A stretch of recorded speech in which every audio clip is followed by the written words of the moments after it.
berdampak banget sih. Apalagi kalau misalnya yang toksik punya hubungan toksik, tapi mereka memilih bertahan dan gak ada saling memperbaiki, Kak. Itu sih yang bikin nyakitin anak. Kata orang kan orang tua bercerai itu nyakitin, tapi orang tua yang tidak bercerai dan tapi masih berantem tiap hari juga menyakitkan buat anak. Ada dampaknya sendiri. Halo guys, selamat pagi. Kembali lagi sama podcast tentang ibu. Kali ini special edition Doa Ibu ada kolaborasi bareng sama Power Mom. Kali ini kita ditemenin sama Kak Silvi nih dari Power Mom. Halo Kak Silvi. Halo Kak, salam kenal aku Silvi. Halo, salam kenal Kak. Kenalin aku Sofia. Boleh Halo cerita Kak. nggak gimana nih? Kok bisa jadi ikut Power Mom? Jadi aku tuh sebenarnya ibu rumah tangga. Sebelumnya ibu pekerja, cuma sejak punya anak di rumah aja. Terus Hmm. kok kayaknya kurang produktif ya, merasa kalau orang habis kerja terus nggak kerja kan gimana gitu ya. Jadi mulai cari-cari kegiatan dan komunitas Power Mom ini tuh memberdayakan para ibu bisa bekerja di rumah, tetap bisa bekerja di rumah, urus anak, tapi juga bisa tetap produktif gitu, Mam. Oke, keren banget ya nih sekarang udah ada komunitas-komunitas Power Mom kayak gini. Membantu banget sih Iya, buat ibu-ibu. oke. Terus kita juga ditemenin sama Kak Indah. Halo Kak Indah, salam kenal. Halo, salam kenal teman-teman. Kak Indah kesibukannya lagi ngapain nih sekarang? Lagi kuliah sama freelance aja sih Kak. Oke. Terus ada juga kita ditemenin sama Kevin. Halo Kevin. Halo semuanya, halo Sophia. Sekarang kesibukannya lagi apa nih? Kalau aku lagi kerja sambil kuliah sih. Oke, berarti kita nih sekarang temenannya obrolannya sama anak-anak kuliahan ya nih. Oke, kali ini kita topiknya akan ngobrolin tentang toxic relationship nih. Aduh, soalnya kan lumayan ya belakang ini tuh kayak lagi banyak nih isu-isu tentang toxic relationship di anak muda, di pasangan yang sudah suami istri juga.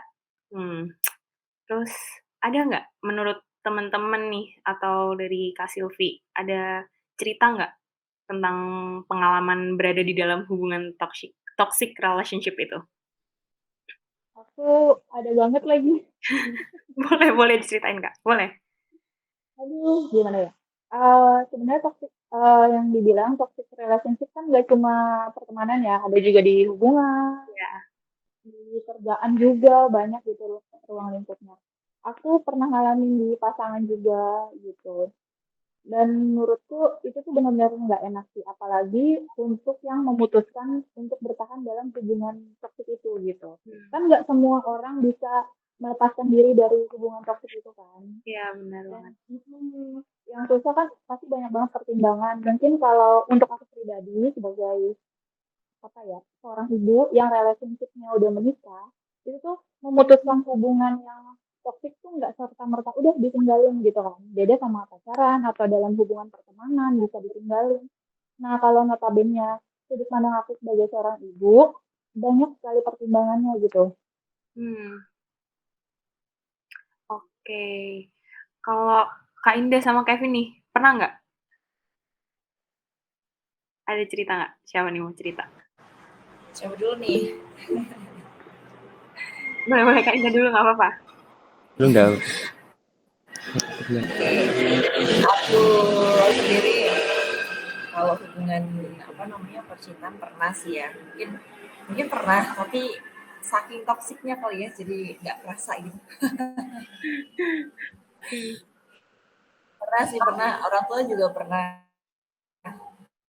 Hmm. Ceritanya sekarang nih Kak. Boleh boleh ceritain aja Kak.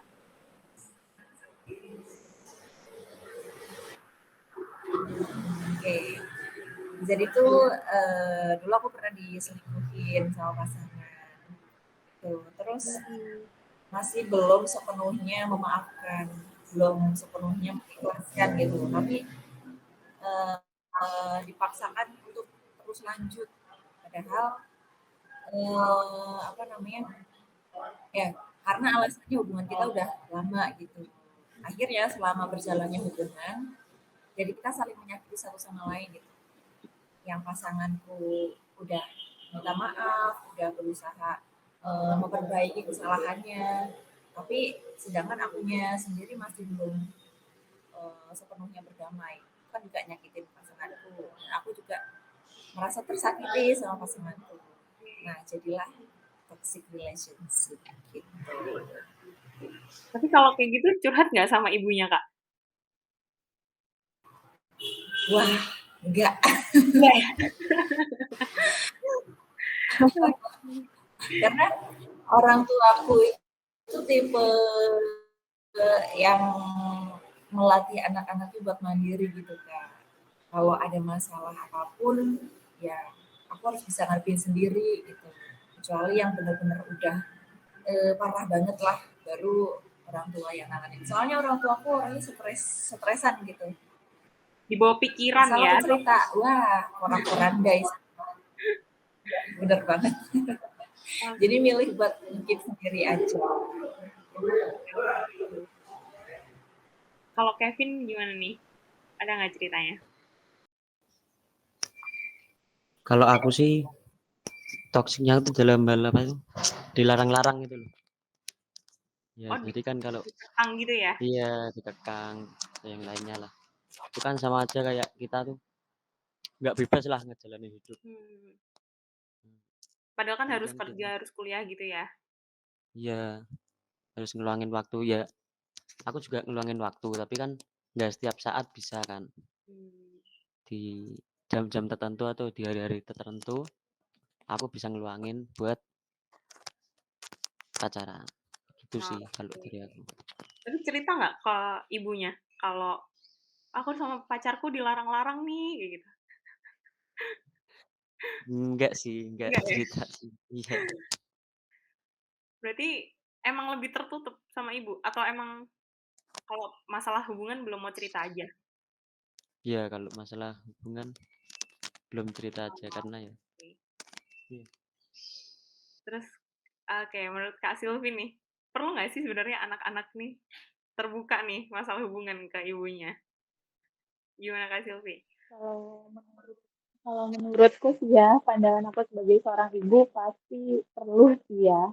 Karena kan ada kadang tuh di masa transisi kan tiap anak kan ada transisinya misalnya dari kuliah ke kerja terus ke hubungan kan kadang pandangan mereka tuh belum seluas orang tua gitu ya. Jadi mungkin orang tua juga bisa kasih pandangan lain atau cara berpikir lain gitu kan.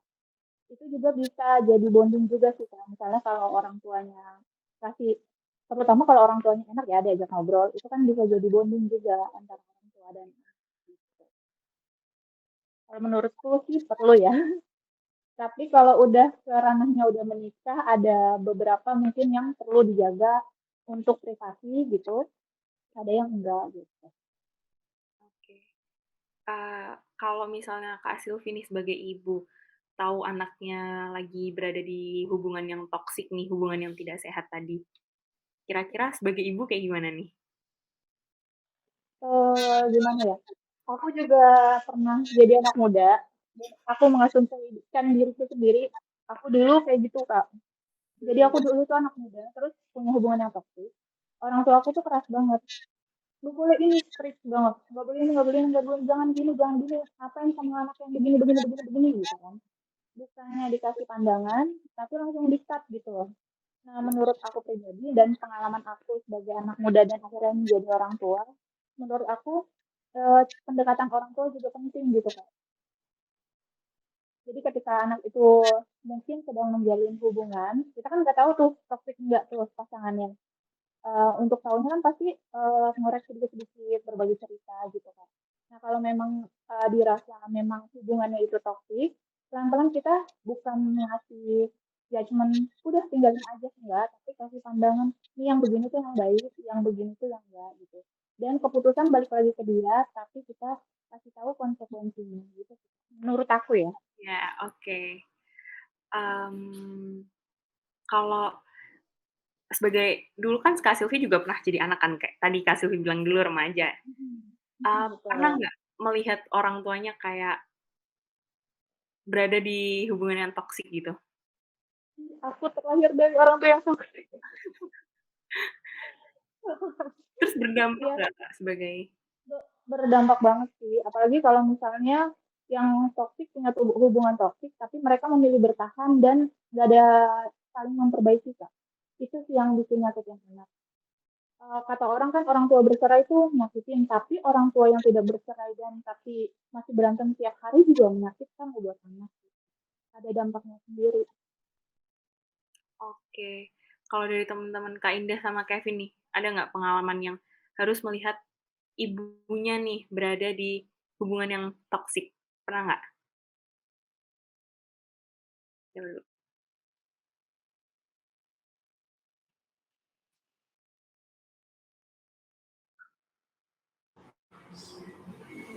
Kevin dulu. Mbaknya nggak apa-apa. Mbaknya dulu nggak apa-apa. Boleh, boleh. Kalau aku pribadi pernah banget ya sampai sekarang sih Kak Sofi. Kondisi orang tua tuh sebenarnya dari luar tuh baik-baik aja, terlihat dari luar baik-baik aja, tapi dalamannya sebenarnya bisa dibilang mereka apa ya, pernah dengar gak sih istilah broken home tapi nggak cerai gitu. Nah itu, dan itu berdampak banget buat anak, apalagi buat adik-adikku ya yang masih kecil-kecil. Nah aku sebagai anak perempuan sendiri di rumah, rasanya sebagai apa ya, satu-satunya rumah bagi ibu gitu, cerita, apalagi udah dewasa kan, cerita menumpahkan emosi. Nah itu semua juga jadinya ngendep jadi beban buat aku. Jadi dalam keseharian kehidupan sehari-hariku juga ngaruh gitu. Terus kan tadi kakak sempat bilang kalau ibunya itu suka cerita nih sama kakak. Kakak pernah ngerasain apa nggak? Maksudnya melihat ibunya nih harus bertahan demi anak-anaknya mungkin. Kakak gimana? Apa kakak pernah kayak, ya udah ibu kalau nggak kuat gimana? Ya sebenarnya sih kalau mikir ya, kalau mau egois, kenapa nggak bisa aja sih gitu. Bener banget yang dibilang sama Kak Silvi ya. Memang perceraian itu buruk ya, tapi kalau dipaksakan untuk terus bareng tapi saling menyakitin satu sama lain, itu juga bakal berpengaruh ke anak-anaknya dan lingkungan sekitarnya lah pokoknya. Tapi balik lagi kepikiran, ini bukan hubungan pacaran tapi ini rumah tangga dan sudah ada keluarga besar gitu. Jadi nggak semudah itu, apalagi kalau tulang punggung keluarga hanya seorang ayah. Nah, usia ibu yang sudah tua kan nggak mungkin bisa mencari pekerjaan untuk menggantikan tulang punggung gitu. Jadi ada banyak banget yang harus dipertimbangkan ketika harus berpisah. Nah itu sih yang pengen aku tanyain juga, gimana ya menghadapi kondisi yang seperti itu. Boleh Kak Silvi kalau mau Gitu kan. respon.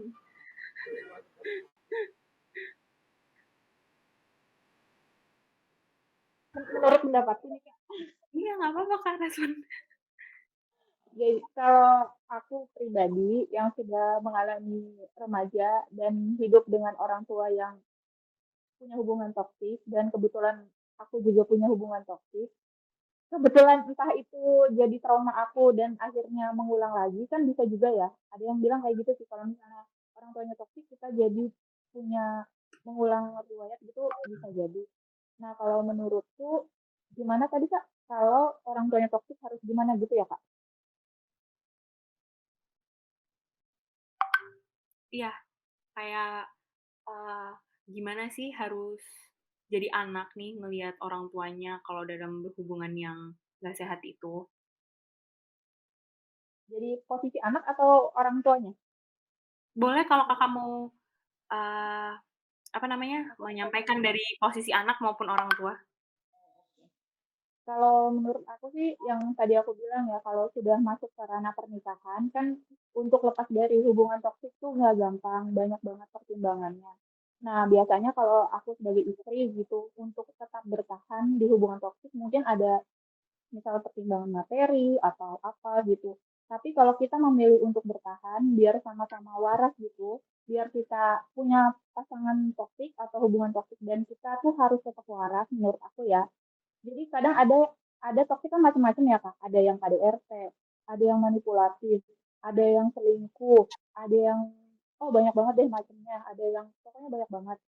Menurut aku pribadi itu kan ada tingkatannya ya. Kalau sudah toksiknya itu parah banget kayak KDRT sampai selingkuh yang main perempuan jadi di luar kan punya bukan cuma dampak psikologis ya tapi juga fisik gitu loh banyak juga kasus yang kalau misalnya kita bertahan dalam hubungan toksik yang seperti itu dampaknya bisa sampai kematian loh kalau kayak KDRT ya kan Iya, iya. jadi menurut aku mendingan eh cara satu-satunya ya udah keluar gitu karena bertahan demi anak pun percuma nanti yang ada anak juga jadi korban dan kita juga jadi korban.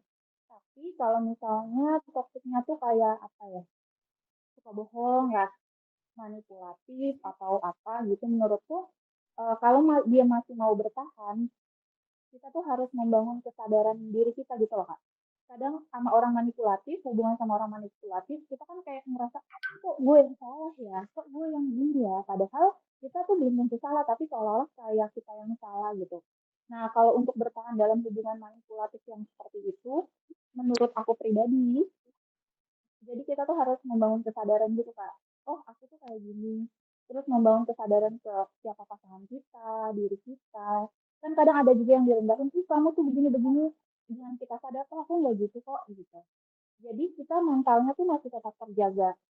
Nah, terus self love diri kita juga harus ditingkatin gitu Kak.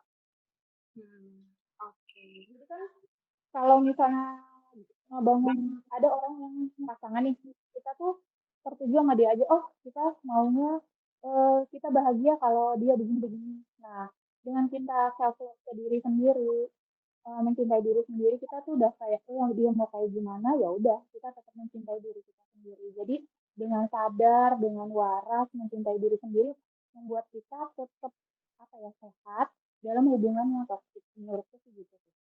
Oke. Jadi nggak nyebar juga ke anak. Oke. Thank you Kak Silvi. Kalau Kevin gimana nih? Kalau misalnya ngelihat ibu kamu ada di hubungan yang toksik, kira-kira kamu sebagai anak nih, kamu cowok kan?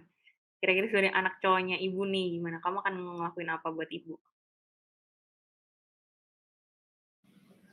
Oke, kalau aku mungkin aku ajak ngobrol dulu ya, paling ya ngobrol dulu mungkin gimana ngasih solusi yang baik untuk kedepannya gitu ya mungkin ya.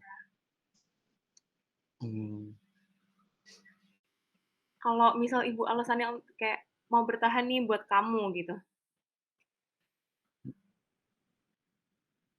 apakah kamu akan menyetujuinya walaupun ibu kayak udah kayak gimana gitu? Ya mungkin suaraku dengar gak sih? Apa udah gitu sih? Dengar.